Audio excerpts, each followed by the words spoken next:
नमस्कार। आज मैं एक बलिया जिले के सापित गांव की कहानी बताने आ रहा आप सबके बीच उपस्थित हुआ हूँ। इस गांव को एक महात्मा ने श्राप दिया था और वह श्राप आज भी उस गांव के लोगों के ऊपर लागू होता है। बलिया जिले की सदर तहसील के एक ब्लॉक गणवार के निकट स्थित जिगनी खास गांव कभी बहुत समृद्ध और खुशहाल गांव था, लेकिन गांव के कुछ लालची लंपट लोगों के द्वारा एक सिद्ध संत से झूठ बोलने के कारण आज यह गांव शापित हो गया। कथानक के अनुसार इस गांव के उत्तर पूर्व दिशा में एक विशाल सरोवर पर एक शंकर जी का पुराना मंदिर है और इस पोखरे पर, जिसको बाबा जी का पोखरा कहा जाता है, इस बाबा जी के पोखरे पर ही दक्षिण पूर्व दिशा में एक छोटी सी समाधि बनी है जिसे प्यारी बाबा की समाधि कहा जाता है। कथानक के अनुसार इस गांव के कुछ युवक इस सिद्ध महात्मा की सिद्धियों की परीक्षा लेने के लिए इनसे भोजन के लिए अन्न मांगने गए कि बाबा हम लोग भूखे हैं, हमको थोड़ा सा चावल दाल दे दीजिए, हम लोग बनाएंगे खाएंगे। महात्मा जी ने जितने लोग थे उतनी मुट्ठी चावल और एक मुट्ठी दाल इनको दे दिया और कहा कि भाई ले जाओ, इसे बनाओ खाओ। इन लोगों को लगा कि भाई एक मुट्ठी चावल से हम लोगों का पेट कैसे भरेगा। इन लोगों ने महात्मा जी से कहा कि बाबा ये बहुत कम है और हम लोगों का पेट नहीं भरेगा। तो महात्मा जी ने एक मुट्ठी चावल और डाल दिया और साथ ही हिदायत दिया कि ले जाओ, इसे बनाओ खाओ, तुम लोगों का पेट भर जाएगा और जो बचेगा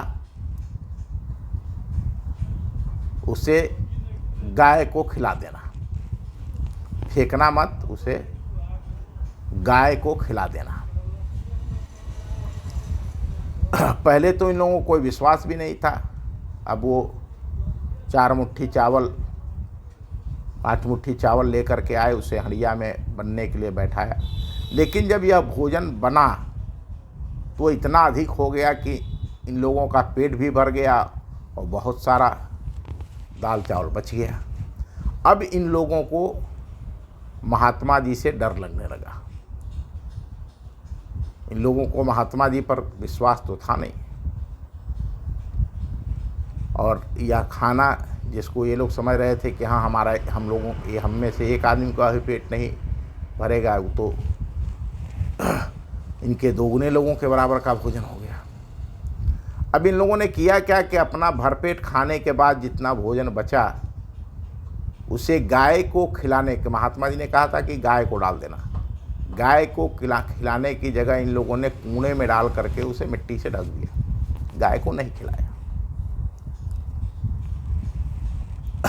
तब तक महात्मा जी आ गए और उन्होंने पूछा कि सबके पेट भर गए? लोगों ने कहा हाँ महाराज, पेट तो भर गए। उन्होंने कहा बचा हुआ क्या किया?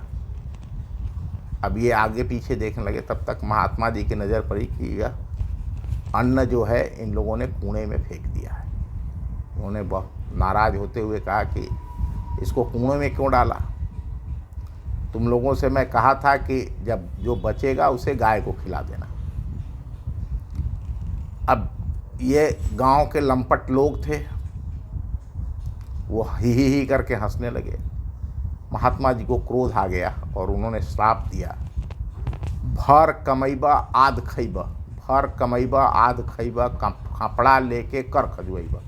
अर्थात जाओ, कमाई तो तुम लोग पूरी करोगे लेकिन आधा ही खा पाओगे।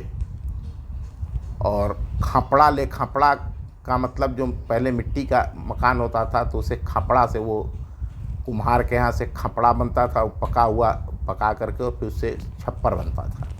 इससे खिजली मिटाते रहोगे।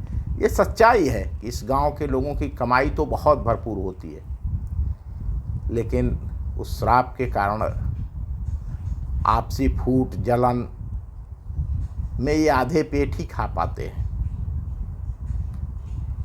और अब खपड़ा तो मिलने से रहा कि लोग कपड़ा, पहले लोग खपड़े से, वहाँ के लोग खपड़े से शरीर खुजलाते थे।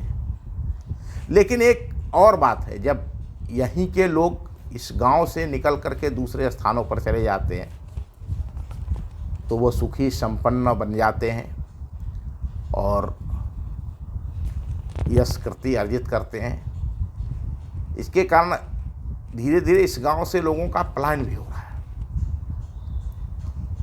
तो ये जिगनी गांव के प्यारी बाबा की कहानी आज मैंने आप सभी को बताई। मैं आप सभी से आग्रह कर रहा हूँ इन कहानियों को बताने, एक इतिहास के साथ साथ इन कहानियों के बताने के पीछे एक हेतु भी है कि कभी भी भूल करके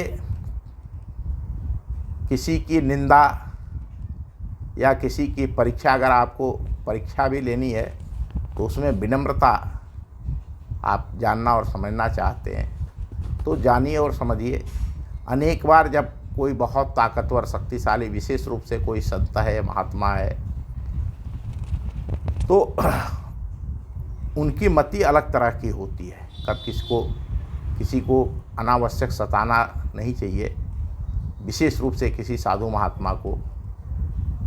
नहीं तो इस प्रकार से किसी एक व्यक्ति की या कुछ मुट्ठी भर लोगों की गलती के कारण पूरा गांव और समाज कष्ट उठाता है, उसका दुख, उसका पश्चाताप भोगना पड़ता है। नमस्कार, फिर मिलेंगे एक अगली कहानी के।